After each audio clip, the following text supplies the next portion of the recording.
A massive thank you to all of our sponsors on the Suffolk Non-League Show. Without their help and support this year, we would not have been able to have made the improvements that we have done to the show. Other than sponsoring one of our local sides, Grunsborough in the SIL, GBS are a family-run construction company in Ipswich operating nationwide with over 30 years experience in fire protection, diamond drilling, commercial building, health and safety and asbestos removal. Starling & Lock, a self-employed electrician since 1989 offering domestic work and certificates for people buying and selling houses, an NIC EIC member based in the Stowmarket, Suffolk area. All of the branding that you see on the Suffolk Non-League Show comes from these guys at Matchday Marketing. They are a sports marketing and branding company helping enhance the image and profile of grassroots football and non-league clubs at a very low cost, utilising over 20 plus years in the game. All of the merchandise that is available with the Suffolk Non-League Show has come from these guys at Your Shirts. They offer eye-catching, professional-looking garments for your business, team, club or organisation. They offer a range of printing methods to cover all individual costs. Doesn't matter if it's text, images or anything else that you require to look unique and stand out from the competition. These guys are creating our website and they can do the same for you. Clabber Creative are an agency based in Framlingham, Suffolk, offering fully managed football club websites. They are about giving your club a professional look, feel and ongoing support to maintain the site. Alpha Surveys, providing topographical and measured building surveys throughout East Anglia. If you are in need of quality surveys on any home improvements, contact Alpha Surveys on Instagram. Links for all of these companies will be in the description below. Go and check them out and tell them that DeeJam has sent you.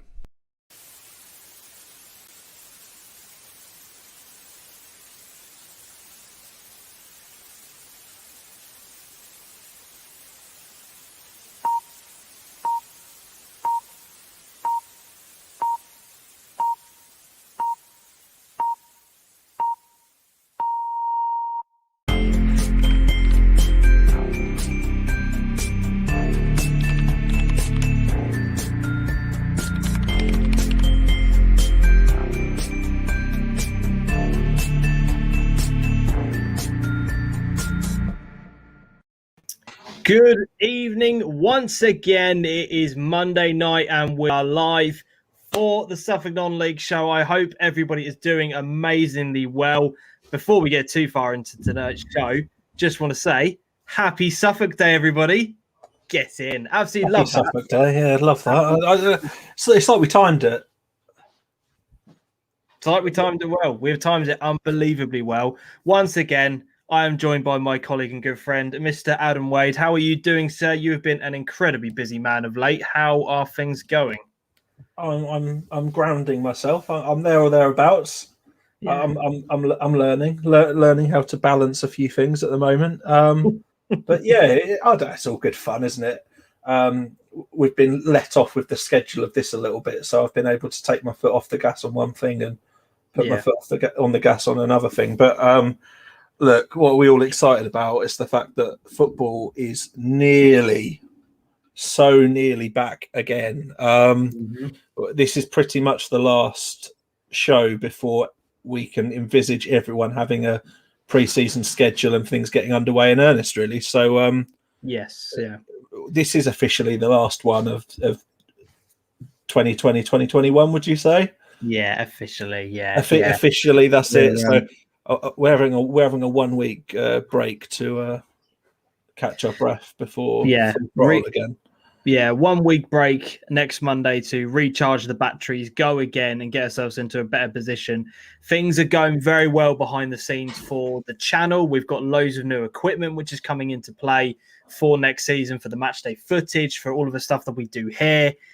Again, I mention it on every show. All of the money that comes into the show gets reinvested, and we have made a lot of improvements over the past few months, including new microphone for the interviews, a new camera, which is going to be coming into play next season, a new stand for that, new lighting, which is coming into place for the show as well. Lots of improvements have been made to make sure that we up our game once again next year. Really looking forward to that. So yeah, 1 week break. to get all of those things kind of in gear and behind the scenes all sorted out. The Witten United project is going unbelievably well. Myself and Adam have been working tirelessly on that, which is why, you know, we feel like we need next week as a bit of a break. But Suffolk non-league football never stops, because the past few days there's been breaking news all over the place, which is why we have felt the need to go live once again. And I appreciate everybody who is here, because I know there is a lot of Euro football going on right now. If you're watching this at the point of it being live, if you're one of those who are watching this back, or you are listening to this on podcast platforms, thank you so much. We really appreciate everybody who does that Absolutely. on a continuous basis. I hope everyone is doing amazingly well. Let's get some of your hello messages up on the screen. Ben is in the building, buzzing for this. Good man. Good to see you here, my friend. Maverick UK, evening, gents. Good evening.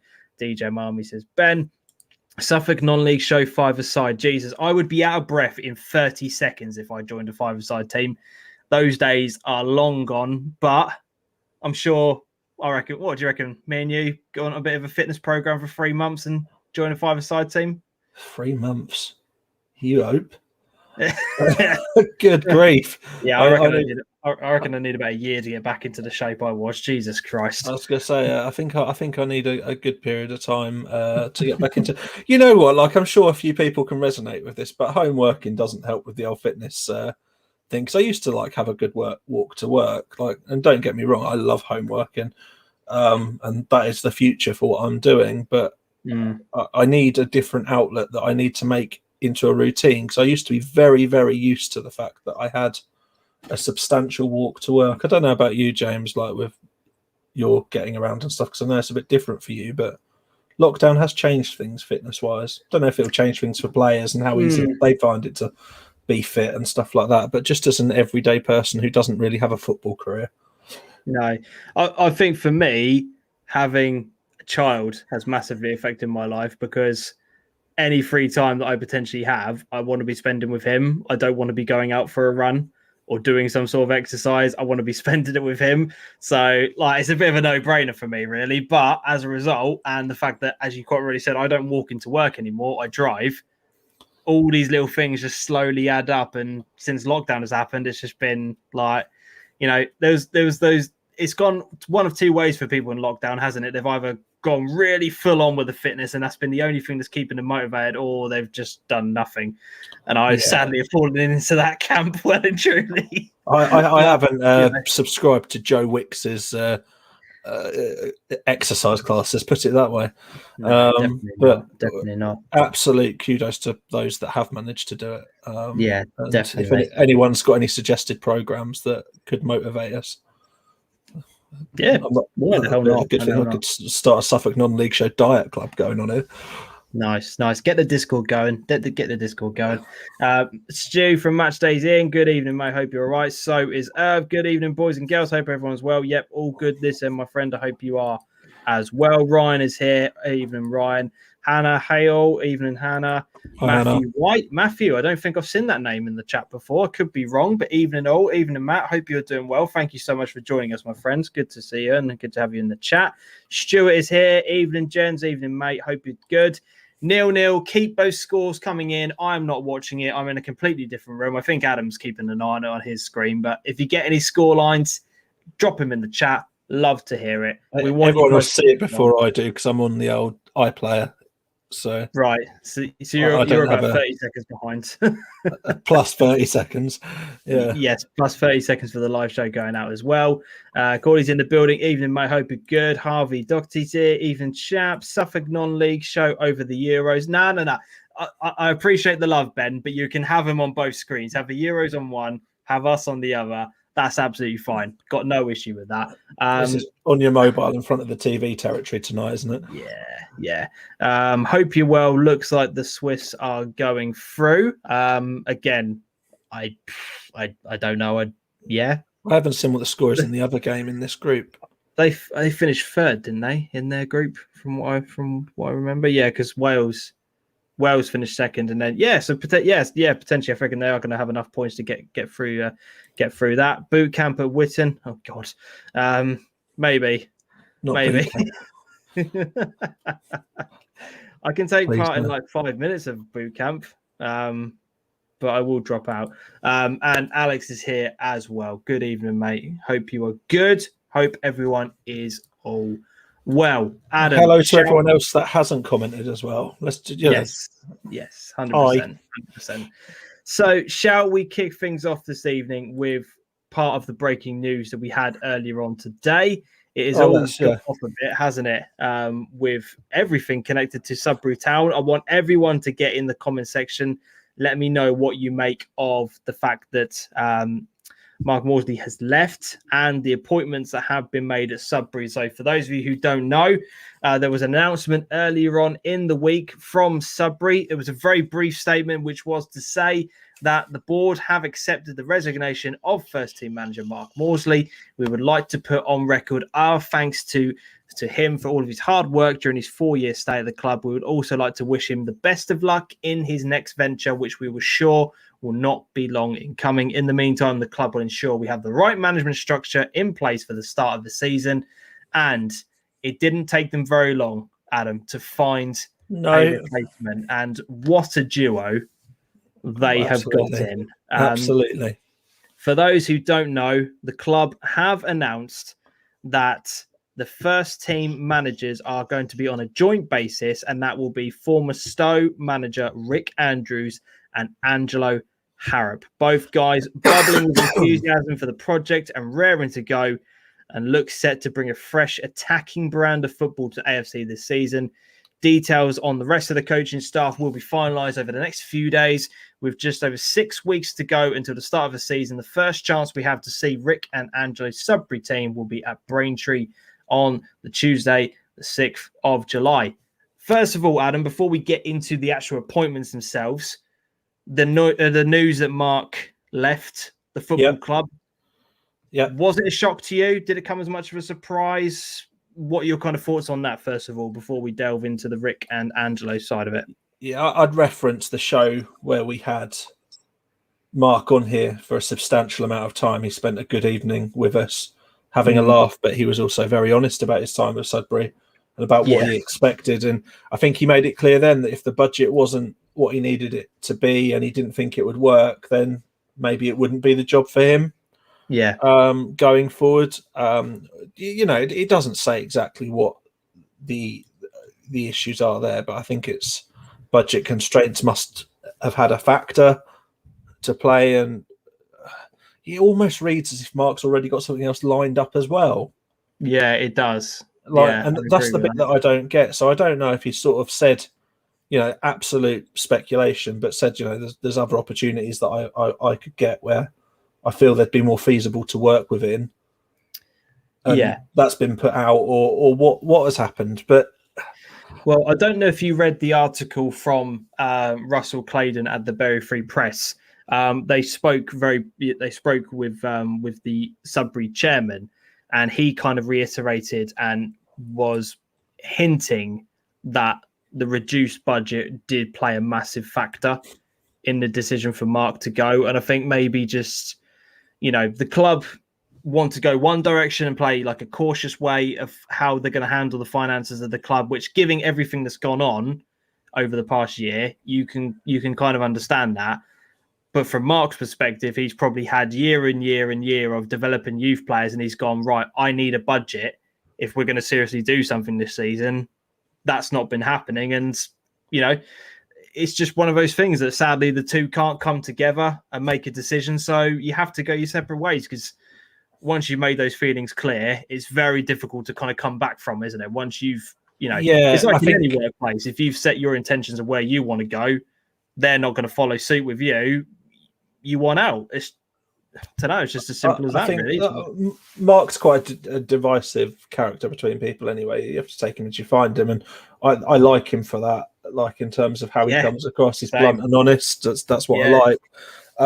But I've got to give him big credit, because he hasn't just tried to bimble along with it for a few weeks to see how it works, get towards the end of pre-season, think, sod this, I can't get the people in I want, or do a few games, not get the results he wants, and then chuck it in when it's, he's handed the baton over for someone else to take over from the start of pre-season and to make it their own. So for me, you've got to give him credit for that. And that's good man management on a very human level. I think to do that, to know what your position's going to be and make that decision if it's going to be right for you or not just try and do something and not have your heart in it 100%. Yeah, no, definitely. So, and he has tried to help the club in the past as well. He's come and gone a few times, definitely when they were, trying to save their finances in the first lockdown. Yeah, God, when all that happened. So it seems like a lifetime ago. That I think he stepped away for a period of around 8 weeks, 12 weeks, before jumping back in again. So yeah, for me, it is a very human decision. It's clear that it wasn't going to work for him on his terms, and at the end of the day, it's a time for the club to move forwards. As Ben said, I think it was always coming. Good luck to Rick and Angelo. Where would Mark go? What club would suit him? Well, I haven't spoken to Mark, and I'm just purely speculating here. But if you go on his timeline, there's a couple of things that he's been retweeting and liking, which would indicate that there might be a club. I don't know. That's just purely me putting 2 and 2 together and equaling 10. Which club is it, James? Just say it. Well, there's I believe Brightlingsea. Is it Brightlingsea? Brightlingsea region. Yeah. They've been getting a couple of that. Look, I don't know. I could be completely, as I said, putting 2 and 2 together and getting 10. But like Ben said, and as the statements from Sudbury said, I don't think it's going to be very long. He seems to be one of those people that enjoys what he does in the football side of things, and I don't think he'll want to be out of it for too long. So we'll see. We'll keep an eye on where his next movement will be. Who knows? But did you notice that they had 23 applicants for the role? For Sudbury? Yeah. No. 23 job applications. Yeah. I was one of them with my Football Manager CV. No, I wasn't. Won the Champions League. Used to working on a tight budget. Yeah. Yeovil, Europa League, buddy. That's what it's all about. Miami. Other hobbies and interests. Not interested in a journeyman save. Yeah. Oh God. Yeah. I get very bored of that, as you well know. So let's talk about Rick and Angelo then coming into the football club. I can only speak from what I know with Rick, because Angelo's not somebody I don't think I've ever met him or had any dealings with him whatsoever. But from listening to their interview, and I did listen to the interview that they conducted with Sudbury before we went live tonight, there seems to be a very good understanding between the two of them. They seem to be on the same page, and they're going to complement each other very well in terms of what they can do. It sounds like Angelo is very much focused on the youth side of things and looks towards the development and progress of players.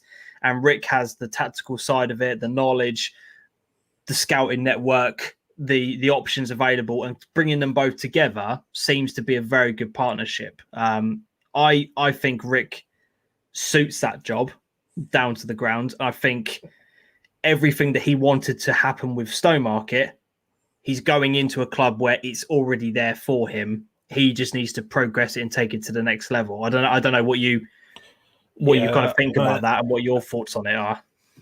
Angelo and Rick were very close in their time at Stowe together. There you go. Rick said to me when Angelo left, he had this incredible opportunity to go to Stanway and start a bit of a project there. And when he left, it's a huge loss to the dressing room because of the character that he brings and the experience he'd got there. And the two of them, you'll get a real good blend between the two of them, and there's good experience there. I think it will be very successful, and when you've got two people that get on very well as well, it's always going to help. They're going to know each other, enjoy each other's company, and be able to kick things on. I think it's Rick will want to play attacking football. Rick likes to entertain when he plays, and he's proved from Stowmarket that he's there for the long haul, and he wants to put a project together and achieve something. And Gino got promoted with Stowe as well, so that they've got that behind them, that bit of history as well. So I think Sudbury are going to be really aware that they're in a really competitive league, and from a board level, they're going to want to do as well as possible. And I don't know what that looks like in terms of what their goals and aims are. And hopefully in a couple of weeks' time, we can get Rick and Gino on together. But to that end, I think you've got to think that they're going to be wanting to knock on the door of the upper parts of of the table and see if they can take the club to step 3 and compete again with the next lot of big boys that are in Suffolk, where you've got Leiston and Needham Market there, and carry them on. Because to be fair to Mark, with the job that he's had to do under the circumstances with the young players he's had to kind of rely on and use, they've always been kind of there or thereabouts in the playoff mix, hunting the top teams and really giving it a go. So it's not as if this has kind of all happened because Mark has done a poor job on the pitch. Oh, absolutely not. Absolutely not. So, on that side of it, it's, Mark has done an unbelievable job with that football club. But do you see this as the next step for Sudbury to really take them on and push them on? Because as Dan says here, they're going to be certainly playing entertaining football, exciting times ahead for Sudbury. Do you agree with that? Yeah, I do. But I think, if anything, it might be a fresh start that's needed. As you saw there, Mark had been there for a number of years, and sometimes just having a fresh start and a different perspective can inject life into things in a different way. And I'm sure the fans will be excited for that as well. They'll know what Rick did at Stowmarket. They'll know that there's that pedigree of determination and wanting to succeed, and there'll be some expectation around that. So there's lots to be excited about there, without a doubt. But what will happen next season? You wait to see what the arrivals will be, I guess. I suppose over the next few weeks we might start seeing some transfer activity happening on that. I'm sure that contacts have already been made, and I'm sure stuff is already happening in the background. And as we say, over the next few weeks, I reckon we'll start to see that kind of snowballing and taking effect on there. From Matthew's point of view, Matthew's put a comment up here a few moments ago where he says Sudbury have an exceptional academy with some outstanding players coming through. Hopefully a good number will progress into the first team. Do you think that is important, having somebody like Angelo alongside Rick? Because that's his bread and butter, that's his domain. That's his job. Yeah, that's what he's good at, isn't it? If from what you said and what has happened with Stanway, this is what he does. You talk about the quality of candidate, and then the club knowing their strength as well. See Angelo's name come up there, see that he's working with Ipswich Town and everything else. Like, don't get me wrong, I'm sure there's other people that have got their strengths and stuff, but when you're looking to tick boxes that line up to things that already are your key attributes, you're not going far wrong, are you? No, 100%. Ben, they will play some very good football like Sudbury have done for a while, and will they continue the youth development from Danny Law's academy? I'm sure they will. Ben's put a good point. Sudbury versus Stowe will be very interesting next season, but as I said, from that perspective, you've got Stowe, Bury, or is it Sudbury, Felix Stowe? Who else is there? Sorry, Stowe, Felix Stowe, Sudbury, Bury. Am I missing somebody? I can't remember if I'm missing somebody. Yeah, that's it. Yeah, Coggeshall for the away day. So there's a lot of local derbies in next season, and I don't know, for me, like, it was already going to be spicy if you had Mark in charge anyway, but now this just adds a bit of an extra dynamic to that league. It's going to be very, very, very interesting. I think, I can't wait to cover that league next year, because that is, honestly, for the matchday experience, some of those local derbies that are involved in there are just going to be absolutely brilliant. I can't wait. I'm so excited. I know we've done a lot of SIL coverage in the past, but if the restructure has done anything, it's given us a very spicy Furlough None and Isthmian League. Yeah, we've got Furlough None North and South. We've got, which have been completely rebranded, so completely new dynamics that we can go and watch there. As you said, the Furlough None Prem, as I said a couple of weeks ago, is the most competitive I've ever seen it, and I think it's going to be absolutely fantastic at all levels of that division.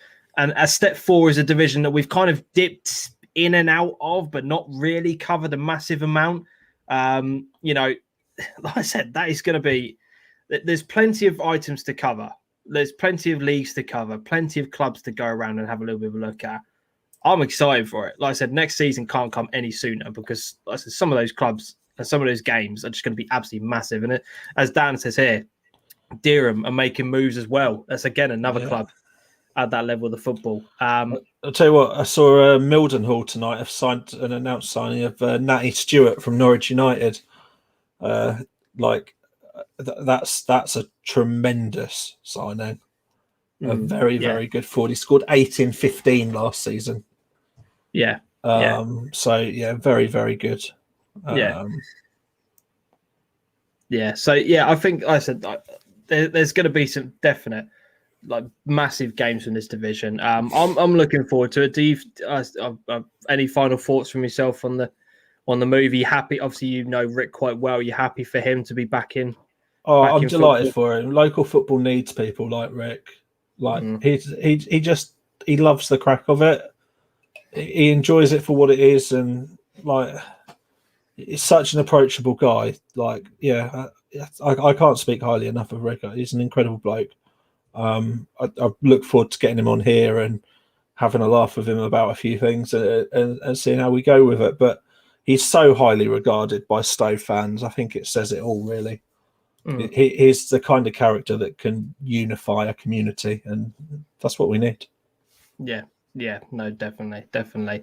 Congratulations to both. Well done on their new roles. We'll, as Adam said, we're in negotiations, shall we say, in the background to try and get both of them on in the next few weeks. We'll have a bit of more of an in-depth chat with them and find out what they're going to be offering to the job. And hopefully by that point, they've made some announcements on signings and we can get some exclusives and talk about those as well. So really, really looking forward to that part. So well done to everyone connected with Sudbury, and good luck to Mark in whatever his next role is. As I said, we will keep an eye on it, and when we know what the new role is, we will announce it and go through that in due course. I reckon give him a couple of weeks, James, and we might hear some noises. Yeah, 100%.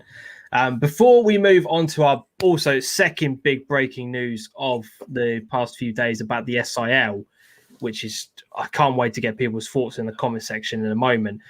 We do have a very small announcement to go through from the Furlough Nun. They announced a couple of days ago the target date for the releasing of fixtures is the 14th of July. Production of fixtures for the two first divisions and for the Reserve League are dependent on the release of fixtures scheduled from leagues further up the non-league pyramid. Adam, 14th of July. Surely that's I was about 2 weeks before the season kicks off. That's ridiculous. But that's for the Furlough non-prem, right? Yeah. So teams that are in the north and south are probably going to have a week's notice because it's a trickle down. Yeah. I mean, look, before I get too much into this, I 100% understand that fixture side of things are done by people who this might not be their full-time role. Some of it's done on a volunteer basis. I'm all well aware of that, and I don't want to be too critical on everything that's been going on. But, I mean, come on. Giving clubs 2 weeks' notice to sort themselves out for the season that's going to be coming up ahead, I mean, it doesn't look great, does it? When you see, I think what's annoying, and I say annoying in the most loosest term, is when you see leagues and counties across the country who have already made their fixtures known to people who are already one step ahead of the game.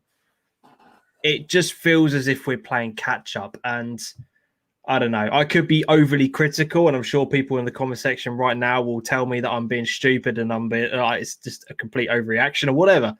But I don't know. 2 weeks' notice doesn't really seem like an awful lot, does it? Dan has brought a point up there that I wanted to also mention at the bottom. The club that's sort of the most northern in the Furlough Nun North, their manager has I can't remember their name. Blackstone, is it? Yeah. Their manager has just resigned and they've appealed their allocation spot also. Wow. Okay. So that's a developing thing. So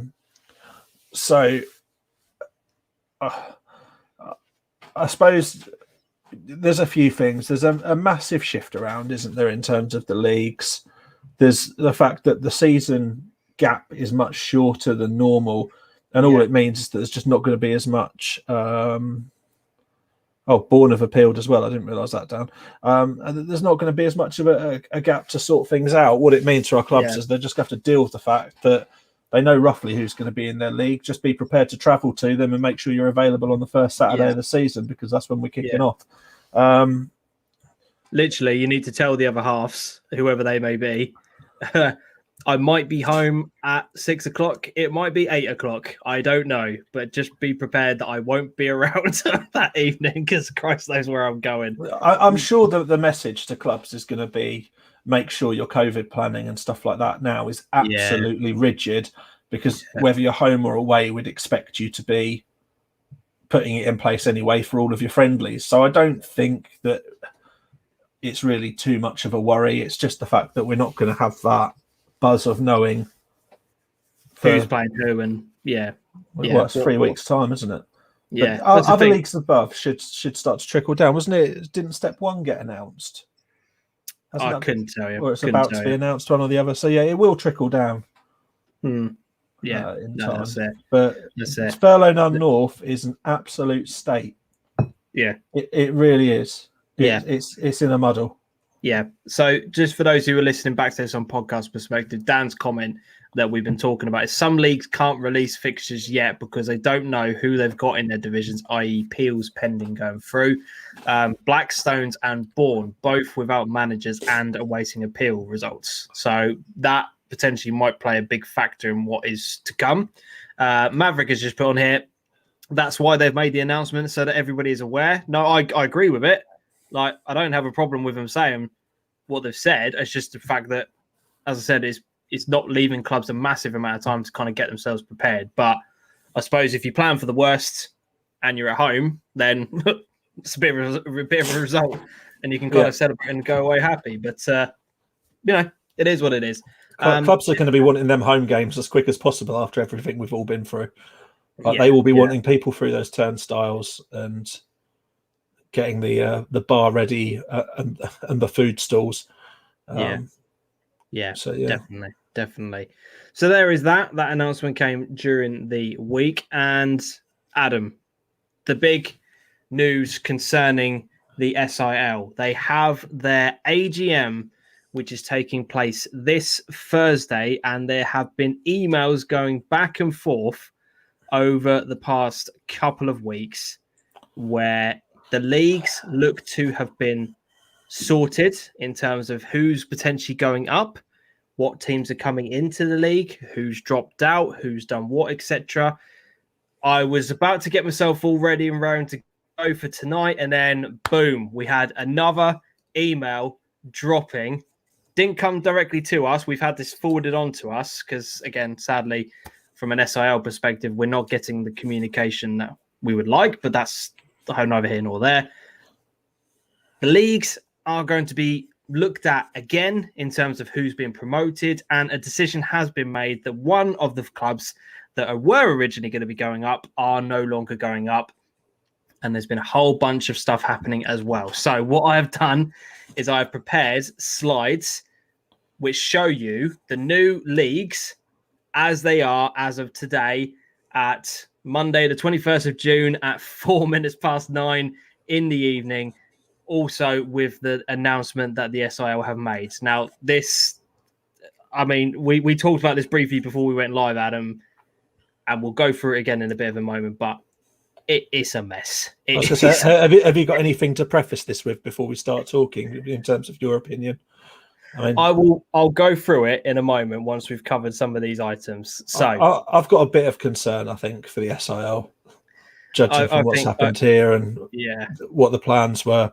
I think that the problem that I've got is that because it's like a local football league, it just seems to not quite have that organisational structure that higher leagues have. And Where I think I'm wrong is I expect it to be organised to the same level of professionalism as the Isthmian League is, the Furlough None is, and even the Furlough None probably, by their own admission, aren't getting everything right at the minute. Yeah. And then you get to the SIL and it's like all these random weird things happen and teams fold left, right, and centre because things can't happen, and it gets that boiling point of what on earth is going on. Yeah. And it's a shame because there's some good clubs in there. Yeah. So to let everybody know about what we're talking about. So this is not an official statement in inverted commas. This is what we have been forwarded to us by somebody who has received this email. All right. So let's just crack on. You have it's fine. Good. I was going to say you have blanked out person's email address or whatever. Yeah, no. I've created a statement. Don't worry. I'm not going to reveal who's Jesus. Yeah, you never guess who's done it. Jesus. No. So here we go. So the SIL have basically said that each club, in terms of how promotions are going to be decided, will be allocated a points per game figure over the past 2 seasons. So the 19 to 20 season and the 20 to 21, i.e. clubs' total points across both seasons will be added together and divided by the number of games. We all know how the points per game work. Look, let's not dwell too much on that. Clubs will then be ranked in their respective leagues on that basis with those calculations. Taking this method into account has meant alterations have had to be made to the constitution, which was sent out earlier this month. Which seemed to have no method whatsoever applied to it. So there we go. The second part of the statement is that, as we've seen on Twitter tonight, AFC Your Shirts and Bury Rams have left the league in the past few days because of a lack of administrators within their clubs. Leiston Youth have been added to... This is very interesting, this part. Leiston Youth have been added to Division 3 as they are now a standalone club and are not a part of Leiston FC. Last but not very least, Bromford United, as they have not completed 2 seasons at Div 3 level, cannot be considered for promotion and therefore will remain in Div 3. The attached constitution is the final draft presented by the officers of the Macron SIL and will be documented, used for approval at the AGM meeting on Thursday. So, before I go through the leagues, anything you want to say on that? Because a couple of weeks ago, it looked as if Bromford United were going up. And now, because of the points per game side of it, and because it's not over 2 seasons, that's now been taken away from them. I mean, can you understand it? Do you... from Bromford's perspective, you must be just thinking, like, what the hell? Like, I'll pick up on Maverick's point. Is put in there, it is organised and lots outside the league's control. Like, where I meant from it not it looking a bit unorganised is like 1 minute Bromford are promoted, the next minute they're realising that they haven't done 2 seasons, so can't get up on a points per game measure, and and I don't know if I'm just coming or going. That was my dialogue behind that, and I probably should have explained that a bit more in a more straightforward way. But I'm sure there's more to that tale than meets the eye also. But if we knew the background, I could talk differently. I take things on face value. That's my 100%. my thing. If it looks unorganised, I'll call it as I see it. The problem is that, as you quite rightly say, you go on face value because we're not being communicated with. That's as simple as that. Yeah, I can't put it any more simpler than that. We're not being communicated with, so we go by what we're told. Take it as it comes. But I think what they've now done is put together a formal process which does make sense as to how things work. Now, because the first email had no backing to it as to how the calculations had worked out, no one knew why anyone had been promoted or whatever. I think, is it Brantford Road, Old Boys getting promoted but finishing 8th the season before? It just didn't immediately look obvious what on earth had happened, and that's going to cause upset. And that then escalated on Twitter and on Facebook and various other forums where people were going, well, hang on a minute.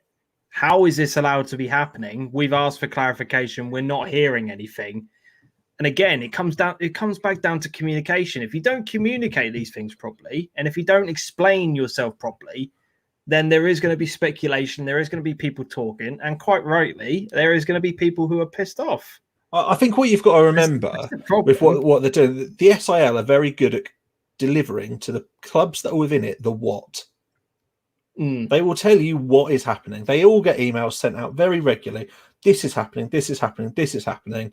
You've got to reply in 48 hours to a big decision, but they never say why. Yeah. So the reasoning behind it and the understanding of how those decisions are being made and on what basis is missing, and that irks people because of the level that they are.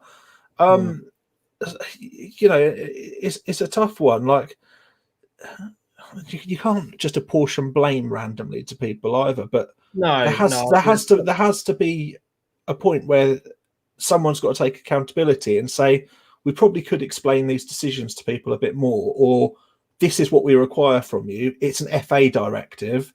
That's as much information as they've given us, and then people would know where that chain of command sits, and it would take the pressure off the SIL. But that communication is really key. I go back to what you say about Leiston Youth becoming a standalone club. Why? Why have they taken that out? Do you know anything to do with that? Well, previously, and if I get my facts correct, because I did write this down before we went live, so bear with me just whilst I get this up on here. Leiston were in League C as Leiston A. Yeah. So they can only go up to League A. They can't then enter in as Div 3, Div 2, Div 1 senior because they are associated with a club at a higher level of football. You have to be your own club. So they're going back to that model we've spoken about before, where they're unitizing the business out to its own individual clubs to be able to allow them to progress. Yeah. So they're going to go as high. They're going to go as high up through the SIO as they possibly can, rather than being stuck at reserve or A team football. So, for example, like Ipswich Wanderers, they've got AFC Wanderers. They are a completely separate club, but AFC Wanderers are in the official leagues rather than the reserves in the A League. I think that's tremendous for football. That's the right thing to do. Yeah. And especially if you're in that network where if someone does well, they could still have a pathway to Leiston and be signed across because it's in-house still. Yeah, that's a really, really good thing to do. So let's get a few of your comments up on this before we go through each league, because I've got, again, a graphic to show you who's going to be in what league at this point. Luke, I'd love to see the SIR working with you boys. Would add so much to the experience of being involved with it every way. Collaboration is key. Maverick, unfortunately, the league don't get sent information up front, and it comes down from the FA after the event. Ben, communication is a big thing, something the FA need to learn about. It seems as always, this is what's going on and we won't explain it, so lump it. Well, yeah, from a top level, I'd probably have to agree with that, to be honest. Jamie, good to see you, mate. Good to have you in the chat. Grunsborough reserves unbeaten in the past 2 seasons. They've played 22, won 20, drew 2 and lost none. Still not promoted to Intermediate A, yet another side has. Well, I haven't seen any communication to do with the reserves, the leagues A, B, C. I haven't had anything at all sent over to me, so I don't know the ins and outs of that. Hopefully, from the AGM that's happening on Thursday, we'll find out a little bit more about it, and maybe someone will be able to explain it. We might get some more details. I don't know, but we'll see on that point. Maverick seems fairly informed in terms of where things are. So if you've got anything on that, that would be a useful nugget of information, because definitely that's where the remodeling using points per game makes perfect sense now. Now it's been laid out. Yeah. But why is that an outstanding item?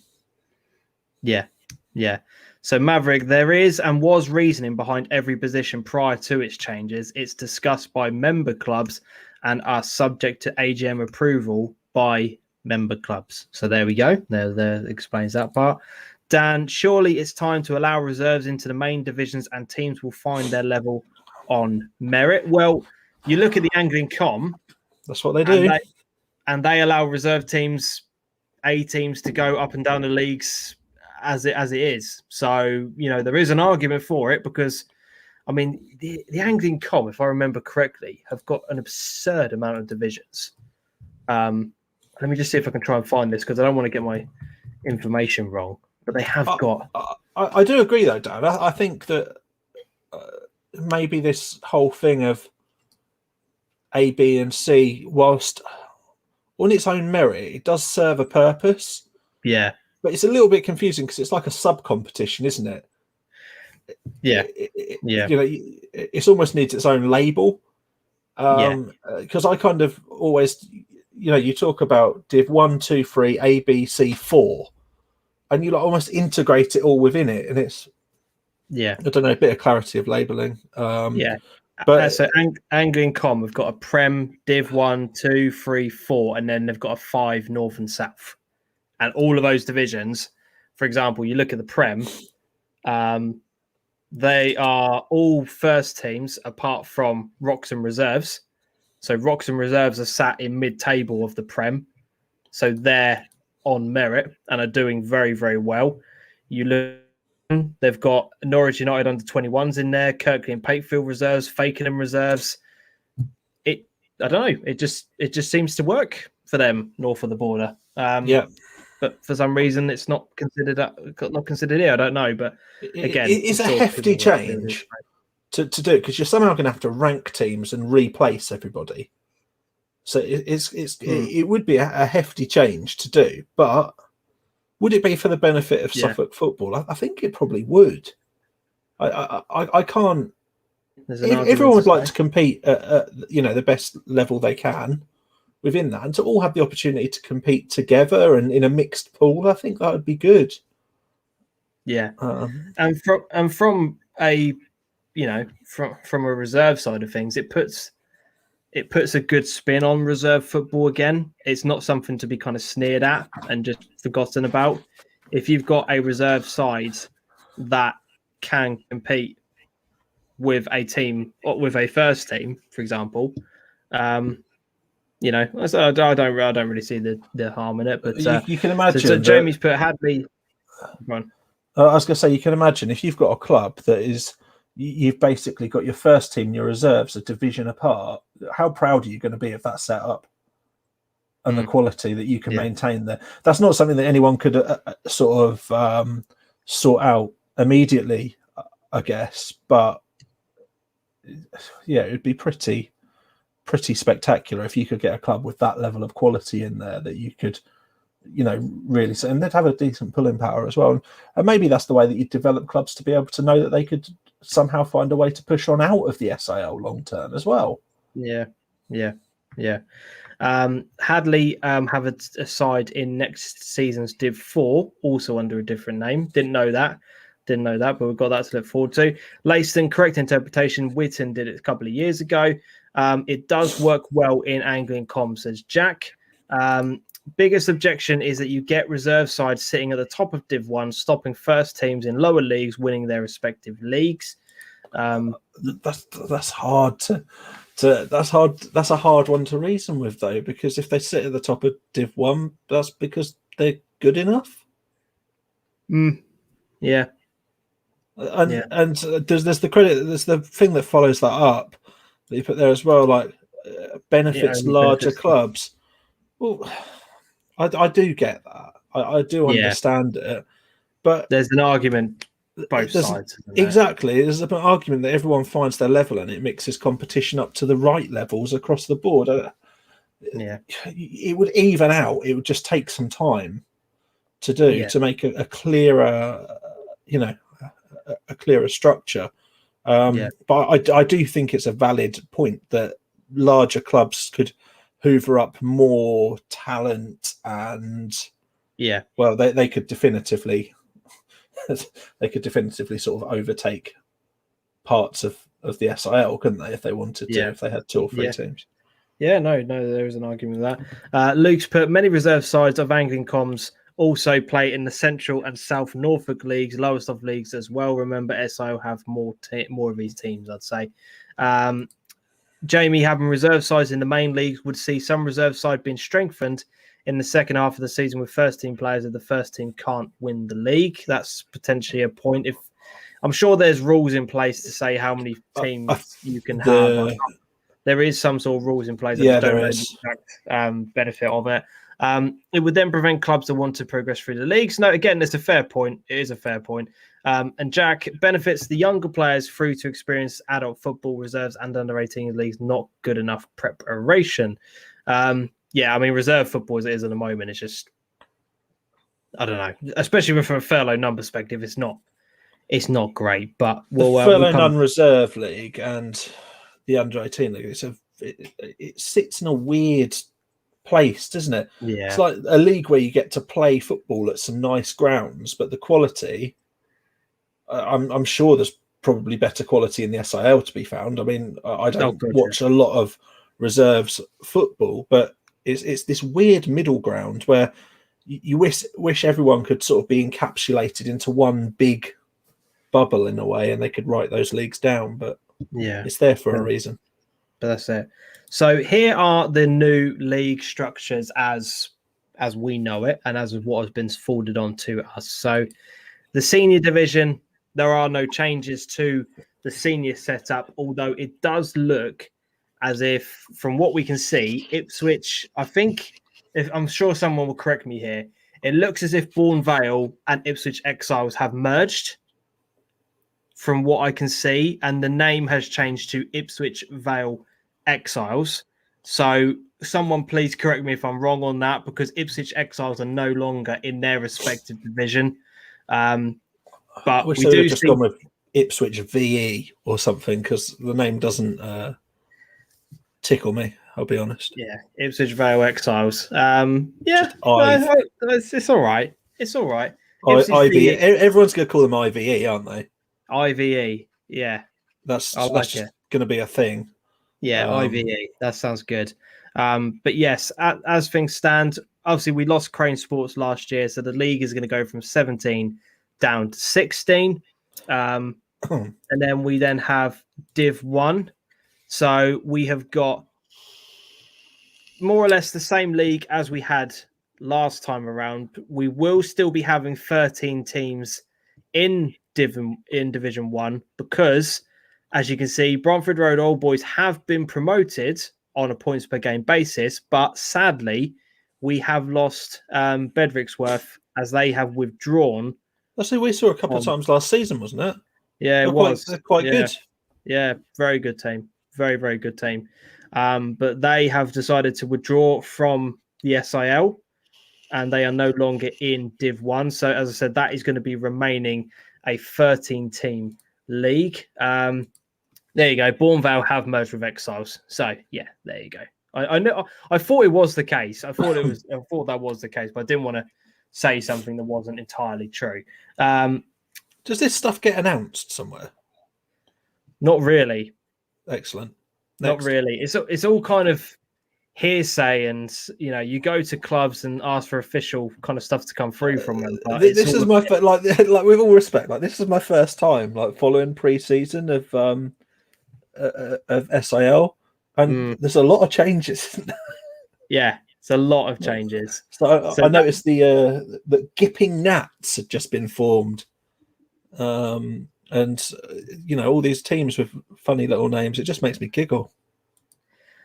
Stan, what happened to Bedrix? I have absolutely no idea. I don't think they have a very open. I think their Twitter account was actually closed as well, wasn't it? It was. It was private, wasn't it? Private, wasn't it? Yeah, so it's going to be hard to find out. Yeah, I did approach the club. I got no response. All I heard, again, from third parties is that they've withdrawn from the league, and that's it. That's about as much as I know, Stan, unfortunately. I mean, in terms of news, on the 24th of December, they posted Merry Christmas, stay safe. So, right. That's the last post that they did. that was it.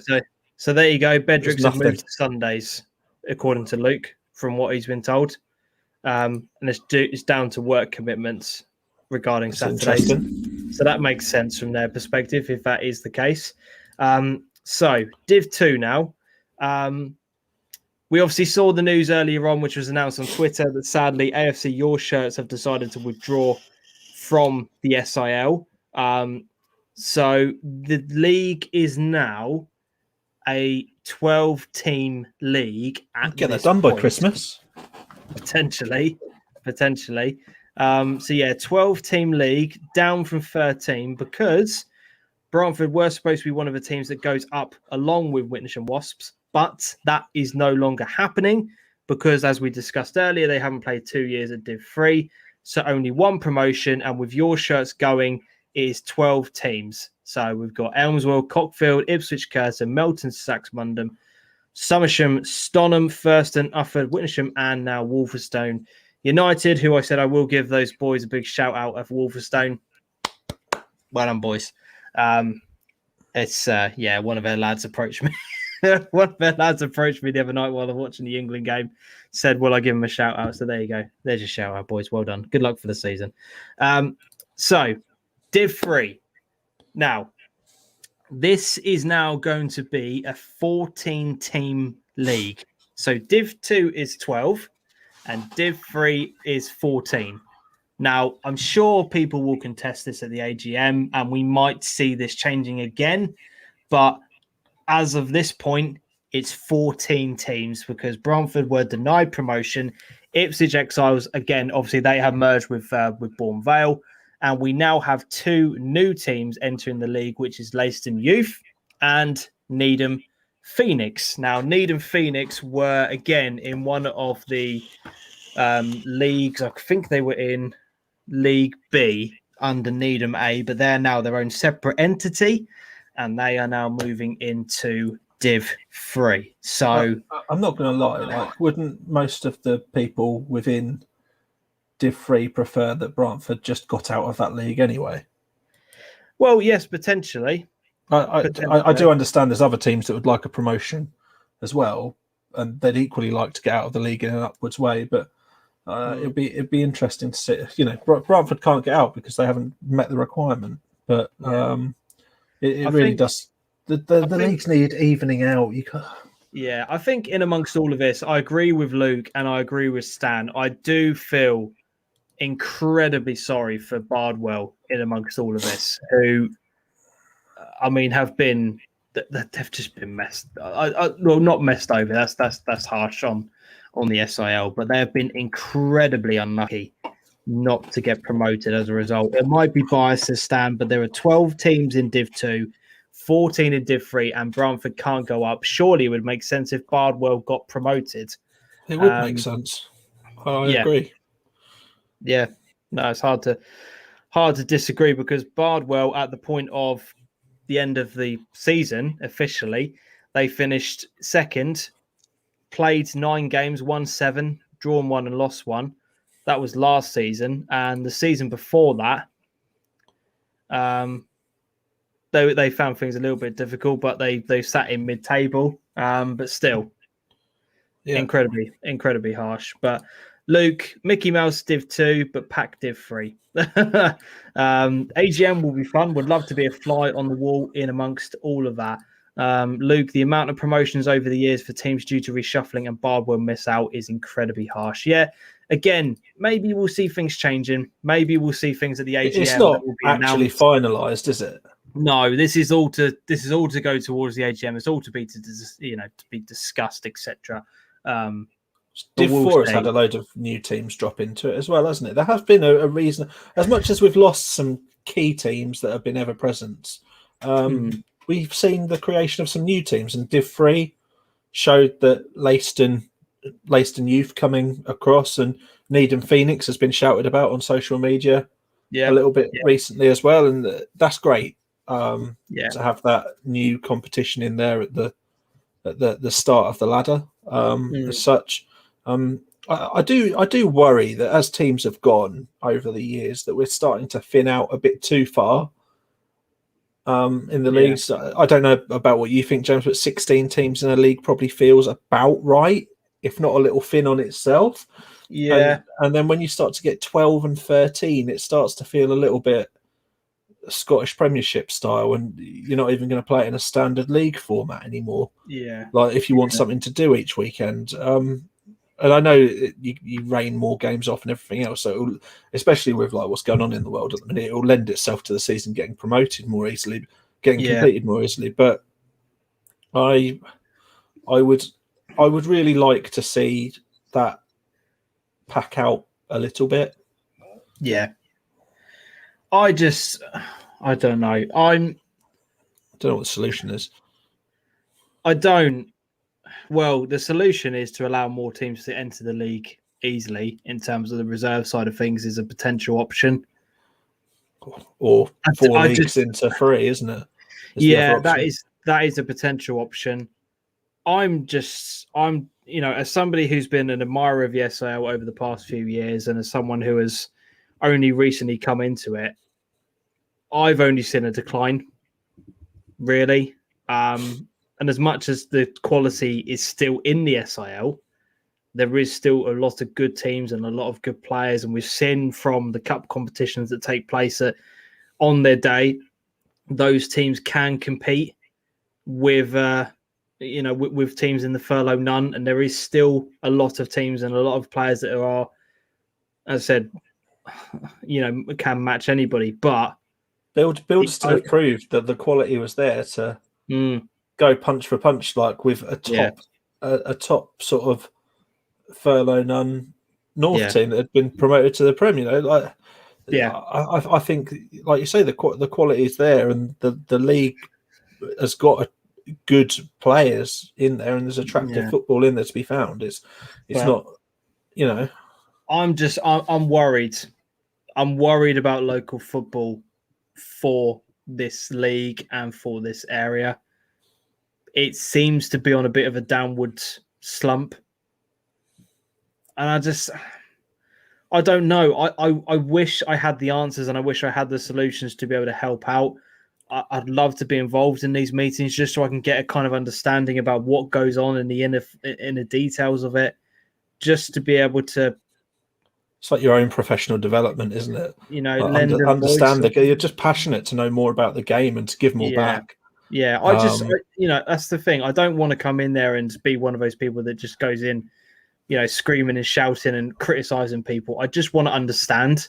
I just want to be involved, and I just want to know what is happening. But I don't know. You see everything that's going on with the leagues higher up, and how passionately and excited we were for the seasons to get going at step 4, step 5, some parts of step 6, but below that, like it's difficult, isn't it? It's hard to really get excited and get pumped up for the new season. I don't know.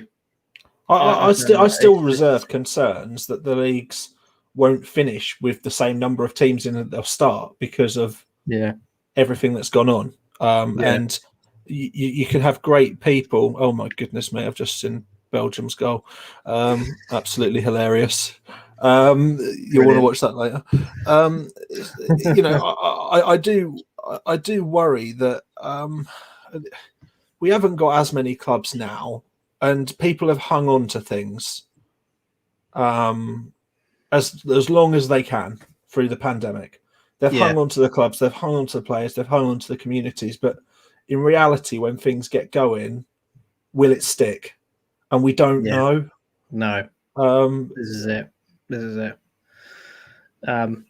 Some comments on here. We've had Russell Ward, who said there simply isn't enough players around on Saturdays nowadays to make things work. Luke, clubs all need to unite in one voice, otherwise we'll all be snowballed. But leagues, FA, local councils and companies who own the facilities. So we're in discussion with Luke about this at the minute, and I think there is a piece of work to do on uniting as a voice to engage in those conversations as a community, and there's something there to do. Getting the right people on board to have those discussions, but I think there's work to do there. I think it's hard. It really is hard because people put a lot of work into it. Yeah, no, but the people do, and that's not just from the club perspective; it's from the league perspective as well. And it's not us having a go; it's us wanting to know and to be part of it, and to offer any support and assistance that we possibly can, or even if we can't, if we just sit there and listen, so we've got a better understanding and are able to explain things better. That for me is enough. Do you know what I mean? It's hard because a thirst to be curious and to have knowledge and to be more informed can come across as dismissive and disruptive to something where people pile a lot of time in for free, when what it's wanting to be is like a contribution to that, and to put more in ourselves to try and keep the community thriving as such. I think Russell saying there that there's not enough players around on Saturdays now. I think what you've got to do is take into account that people work Saturdays, people have families and stuff, and that's a completely valid point. But what you've got to do is keep those people engaged that are playing, to make sure there is longevity in it. You've got to bring the people through who play youth football up with you, keep them in the game and keep them playing, because they are the future of it all. But what you've got to make that work, there can't be obstacles, and there's got to be understanding. People need to know, and I'll go back to what I said earlier, people just clearly need to know why things happen and what makes sense to keep them focused on the end goal as such. Maverick has put on here, it should be 16 at the senior level and 14 in every other league, ideally. Would make sense. So the Div 1 goes from 13 to 14. You forget, someone's just sent me a message, and you do forget that there's no floodlights anywhere, and that's going to stop things. When we're talking about a furlough nun that wants to be half finished by November, they can do. They've got pitches that could just about handle Saturday, Tuesday until November, and not worry about it. Here we've got every Saturday if the weather's okay. Well, potentially, I'd need to sit down and actually look at a calendar and try and work these things out. But I'm sure we could fit in more, but I don't know. Again, it'd be something I'd have to do and check in my own time. Maverick has put, there's too much midweek football. It's killing the weekends, but the FA can't see it. Every other communication from the FA is about another or other midweek format of football. Luke has put 12 teams in a league starting on the 14th of August. We will be finished the league by February, as long as there aren't any postponements. So there you go. That is possible. Potentially, but there's a lot to balance in there as well, isn't there? Beyond, so that is the other thing. That there is a little bit of balance needed. In terms of the number of teams and other stuff that's going on. Goodness me, I've just seen Denmark's third goal. Woo! But again, that's the update from what we know. We will find out more on Thursday after the AGM, and hopefully we'll be informed and updated about what's going on, and then we'll be able to bring you that piece of news and whatever comes out of it, not next week, but the following week after that. So a lot of news items to go through and cover from the past week or so, which has been really good. I've enjoyed that part. Shall we talk a little bit about the Euros now? Did you want to just very briefly on digitalization and things touch on Andy's point on there? So as a watcher, not having the full-time website updated with postponements and venue changes was hard. Go on, Em. So for me, I get that as someone that watches the game, but that's a hurdle we're going to come into with it just requiring more volunteers and stuff to do things. But again, I'd hope digitalization and social media is on the agenda for the AGM. In terms of keeping things updated, keeping the profile at the right place, and maybe trying to circulate some interest in the league and pushing it again at a point when we're getting back to being able to, go back to football and stuff. But what I would say is that there's no harm in trying to find a way to communicate things. If you need to, I'm not sure who was responsible for updating full time and stuff, but it's always a question that's worth asking. Why are those updates not there? And we do find it hard to always find information. Most of the time you get it because you're in direct contact with clubs. And we kind of forget about someone that just casually goes along to games, Yeah. Oh, no, I agree with that.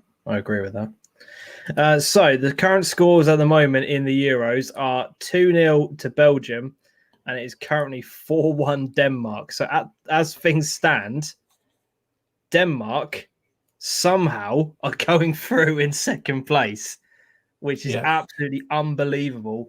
Russia will be in third place on 3 points, but with -4 goal difference. So highly unlikely that Russia will be going through as one of the four third best placed teams.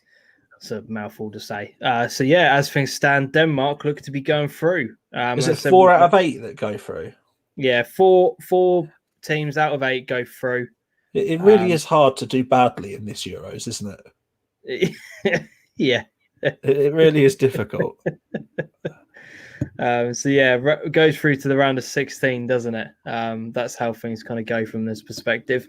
Do you want to talk about the Euros as a whole and then talk about England a little bit? How do you want to kind of play it? Because the Euros was something you wanted to add on to the end of today's show. I think it's worth just adding on a little bit about the tournament. I think it's been a good tournament so far.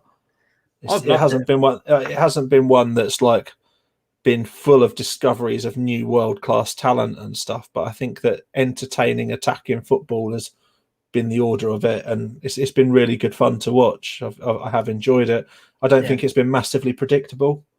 No one's been utterly battered, beyond like Macedonia have made a good account of themselves considering they're the lowest ranked team to ever enter the tournament.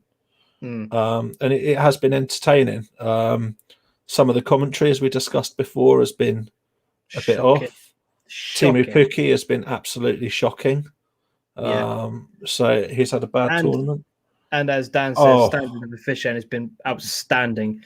And VAR has been absolutely spot on. That's how we want it to be in this country. The use of it has been really, really good. But they've proved you can use it rapidly, haven't they? They proved you can use it rapidly and you don't need all these delays, and it works. When it's implemented right, it works. And hopefully there'll be things that can be sort of learnt along the way and taken forwards.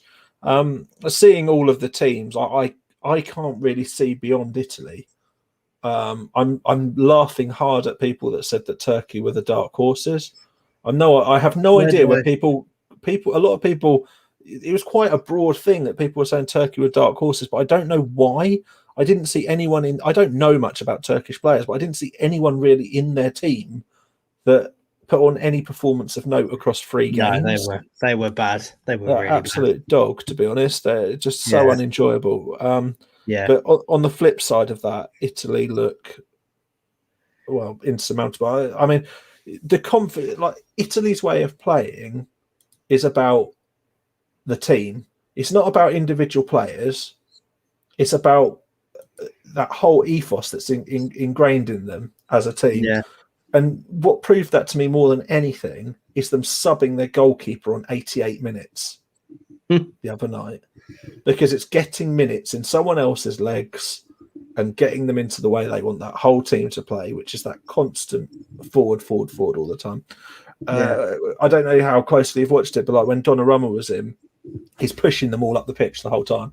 Yeah, he is looking after his goal from over a third of the way up the pitch when he collects that ball, and it just keeps the intensity on all the time. When they played Wales the other day, whenever they got a throw in, the ball was back on the pitch virtually before I realised who had got a throw in. Yeah, because there's that constant pressure to push the ball forwards, and it's incredible to watch.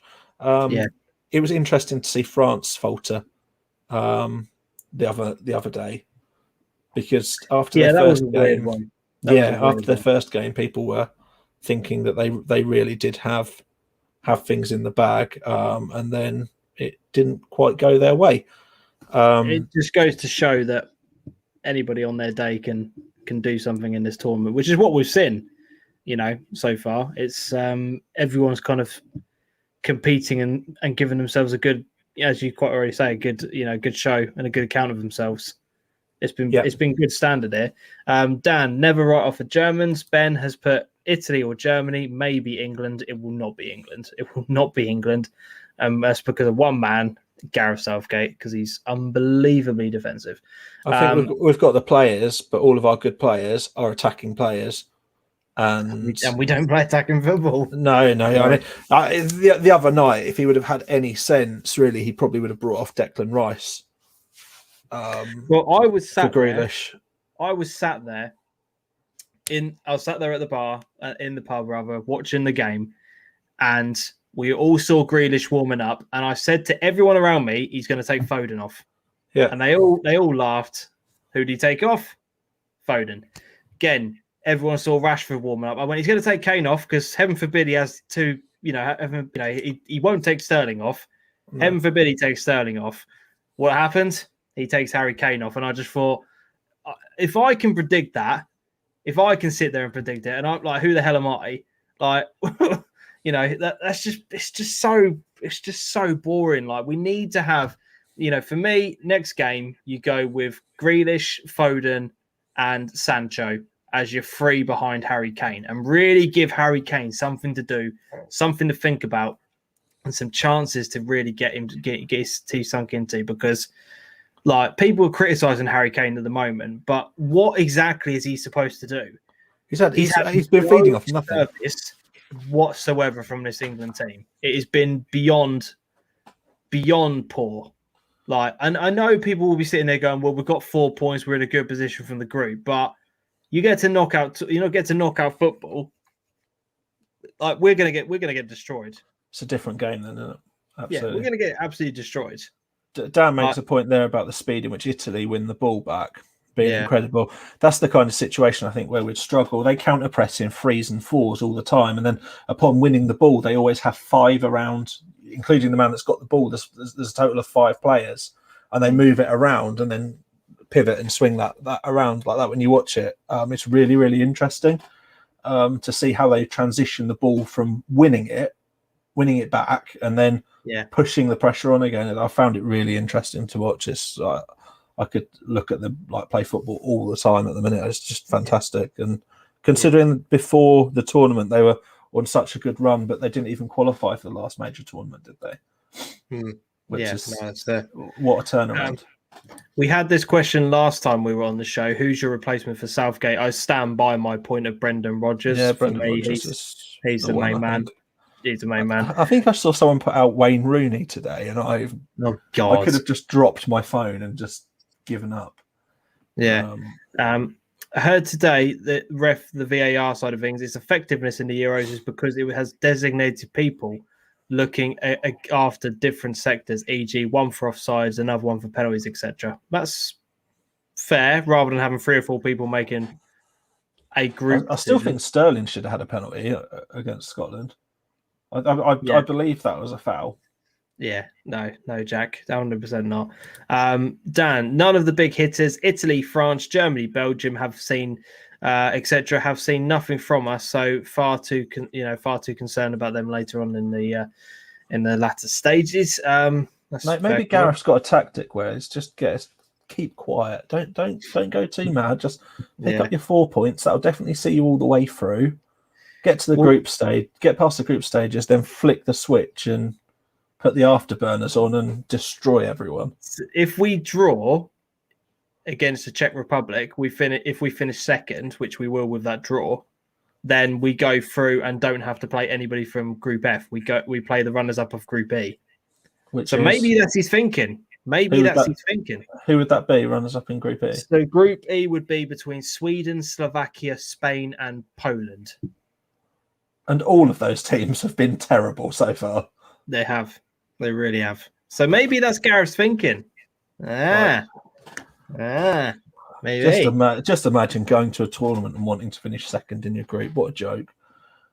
Well, it depends on who. It's so anti-football, isn't it? When you can see the Yeah. draw ahead, the best way to do it would be to do another. To draw it almost like FA Cup style. Yeah. In a seeded pot basis. Maybe, but there's that potential option on there. I'll tell you what. Let me share my screen and we'll go through some of the groups, and you can talk me through what you've thought on both things. This is completely. It's a completely spur of the moment side of it. So keep zooming, James. Right. So there we go. Group A, Italy bossed it. Wales, big shout out to them. They have been absolutely superb, and the definition of a proper team, who know what they're doing. Everyone knows their roles. Everyone knows their responsibilities. And they've done it again. I had them finishing bottom, and they've proved so many people wrong and have defied the odds once again. Big Kiefer Moore, absolute unit up top. Gareth Bale, on the other hand, is having a shocking time of it, really, isn't he? He just doesn't look like he knows what to do. The best he looked is missing a penalty. They fired him up to go on a one-man mission to change the game, and he did. Yeah. The other day. So, big shout out to Wales. They've done really, really well. And to be honest, against a team, I know Italy made 8 changes, right? But their B team is still ridiculous. But look at that. 0 goals conceded. It's just, I don't care who they're playing. That's impressive. Their reserve striker would comfortably drop into the starting 11 of most Premier League sides. Belotti would play first team football in virtually any Premier League side, and he's just a reserve striker. Yeah, Switzerland do what Switzerland do well, though. They get out of their group by hook or by crook.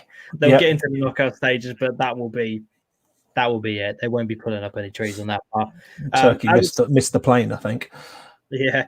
As I say, this is how Group B looks like at the moment. So we've got Belgium finishing on 9 out of 9, literally, exactly the same as Italy, apart from the 1 goal conceded. But it looks like Denmark will be going through in second place on 3 points. It's the most incredible turnaround, isn't it? It's brilliant. It's absolutely brilliant. The way things you love to see. The way they're beating Russia at the moment is fantastic, which would mean that Finland finish third, but will 3 points and minus 2 goals be enough to be one of the 4 best placed third place teams? I doubt it. So we'll see on that part. Group C was decided earlier on today. Again, Netherlands, like they're playing okay. They're not playing teams off the park, but they're doing a good job. Yeah, they're just getting a job done, and 3 wins out of 3, top the group. Austria finishing in second place. Ukraine again, 3 points with a minus 1 goal difference, so they go above Finland. Yeah. They go above Finland in that respect, and then North Macedonia, as most people predicted, have finished bottom of their group. They scored a couple of goals though, and that's a result. That isn't an easy group that they got put into. No, it's not. Austria on their day are a very, very. They've got some incredible players in that team, but Netherlands and Ukraine have always got something about them. And I think, if anything, they'll feel like they've had a disappointing tournament so far. Yeah. And then we've got Group D, which, as we say, if England finish top, they play second place in Group F. If they finish second, they then play the runners-up of Group E. So we'll see. Scotland have got it all to do, but with that point against England, if they win, they finish on 4 points, and there's again a very good chance that they will go through to the knockout stages. Exactly the same situation for Croatia. Both teams need to win. A draw is not good enough. Both teams will go out if they draw. And it'll be interesting to see how England kind of approach this one. But it's been underwhelming so far. We still remain in that elite group of clubs that haven't, teams, should I say, that haven't actually conceded So, you know, seeing Denmark here all stood round and they've just realised that they've gone through in Really? second place. It's unbelievable. Their manager was sat there with his iPhone refreshing it, and they've just seen that it was full time in the other game, and they've gone through in second place. They're going absolutely wild. Unbelievable with everything that's happened as well. That's insane. Yeah, love that. Love that. But do you know what? If you're gonna, it's all right saying, "Oh, I'd love to get to a quarter final." You're gonna have to play these teams at some point anyway. It's true. It's very true. If you're only in the tournament to try and win it, you're not there just to take part. No, that's true. If you're there to try and win it, and everyone really does think that football's coming home, which I know is just its own little meme in itself now, then I don't know, maybe get these teams out of the way and done with. Get yourself in a winning habit. Go out there and smash Czech Republic, play the attacking football, and crack on.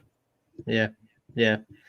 So Group E is set up perfectly with 4, 3, 2, 1 points.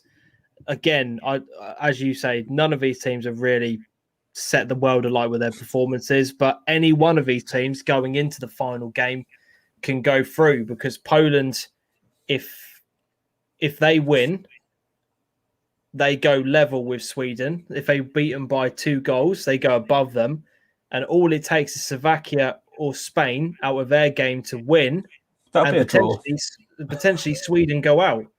So we could see a situation where top of the table going into the final game gets knocked out. Who knows? That's a really interesting group for me. Where this system's horrible, isn't it? Where you can get 4 points and go out, but you can get 3 points and a -2 goal difference and go through. Yeah, who knows? It's all relative. We'll have to wait and see moving forward. And then, as you said, the group of death: France, Germany, Portugal, and Hungary. Fair play to Hungary for their draw the other day. I thought they played really well. I can't wait for them to get a win in their final game and cause an upset and everything gets thrown on its head. Yeah. That's what we live for, isn't it? They're playing against Germany. It's France versus Portugal. Good chance that the Portuguese go out here. If they lose to France, they'll finish on 3 points with a poor goal difference. So again, they could be out. Who knows? Is Germany, Hungary some form of a derby? They're fairly close to each other. I think they are, aren't they? Yeah, they are. Yeah, they are. So it's not great. So that would be a good game. And it's in Hungary with a full stadium, so that goes in their favour as well. Literally all to play for. Hungary could do some bits here, couldn't they? And absolutely throw something on its head. Everyone went into this and said, "Oh, this group's decided. 1, 2, 3. Germany in third place. France will walk it." Do you know what I mean? Mm-hmm. Yeah. And we're on to the last game, and one of the 3 could effectively still. It's crazy, isn't it? Go down. So interesting. But yeah, love that. Absolutely love that. So yeah, that is where we will round things up tonight, guys. We're going to finish things there. For those of you who are wondering about the Super 6, we will get that sorted out for you upon our return. Apologies, but Adam has just been unbelievably busy with his new job and with everything going on with all the Witten stuff.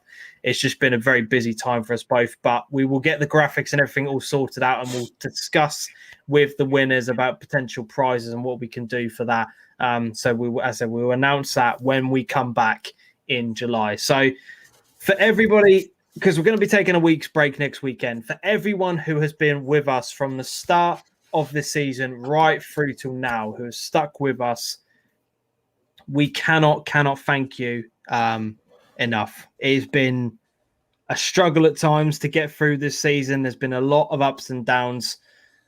It's just been chaotic, but I have absolutely loved every single second of what we do and the live show that we have, and what the community is that we've built up and what it is that we represent here. We don't claim to be experts. That's not our game. We don't claim to be in the know about everything. We're just 2 football fans who have an interest in local football, who just want to have the conversations that we were having in private out there in the open for everyone else to listen to and hear. And it's fair. What has happened this season has just been incredible for how far the show has gone and the progress we've made in uninterrupted, in an interrupted rather season, next year is going to be our year. It's going to be amazing. I can't wait for next season to get going. This season coming, like now we've got the experience behind us. I hope that we can help support all of the local leagues and really give something back on a solid basis to build the SIL to a bigger community and get that out there to a wider reach, and maybe get people attending those matches that wouldn't normally go. I'd love to see that. People drop into the comments, I went and watched a SIL Div 2 side just to get out and watch some football from a normal team or away. Like, just all those little things are just little targets for me next year. And if we can bring everyone together and unite as a group, no matter what team we're following or where we're going, and have a few meetups along the way where we all get together, it would be absolutely fantastic. And hopefully it's all for the greater good of local football and what we all enjoy. 100%. But yeah, it's been a blast this year. As we said, we're just going to take a little break, and I think for us, a week break, to most people, what is that, a week break? But to us, I think we want to keep this show rolling. We want to keep it going. In July, we will be bringing you transfer news as well as pre-season standout results and talking points, all that kind of stuff like that. So if you spot any big transfers that you want us to go through and cover, please let myself and Adam know. DM us, reach out to us. We will make sure that we cover as many transfers as we can. I'm already keeping up to date with things over on Instagram, so make sure you follow me over on there where I give my kind of instant thoughts to it. But we will be reacting to some of those transfers in more depth. Absolutely. Come the July date. Multi-safe hands, just very quick comment on here. I've only just managed to catch up on tonight about how the hell can the league hold its integrity with Brantford Road Old Boys getting promoted from their finishing position in Div 2, points per game over 2 years. We'll find out on Thursday at the AGM. That's the big thing, mate. Hopefully we'll get some ideas out of the AGM as we hear more and give an official stance on things when we reconvene. 100%. Jack, enjoy the short break, gents. Thoroughly deserved. Bring on next season once football has come home. Yes. Football's either coming home or going home by then, I think. We still believe. Why the hell not? Anyway, if you enjoyed the video, make sure you give it a big thumbs up from a YouTube perspective. Remember to subscribe to the channel if you haven't done so already. Leave us a comment on any of the talking points we've gone through tonight, which is the furlough none, the SIL, and the news coming out of Sudbury.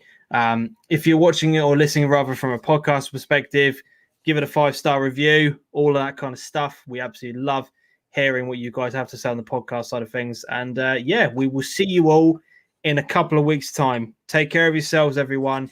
We will see you all very, very soon. As always, though, until next time, adios.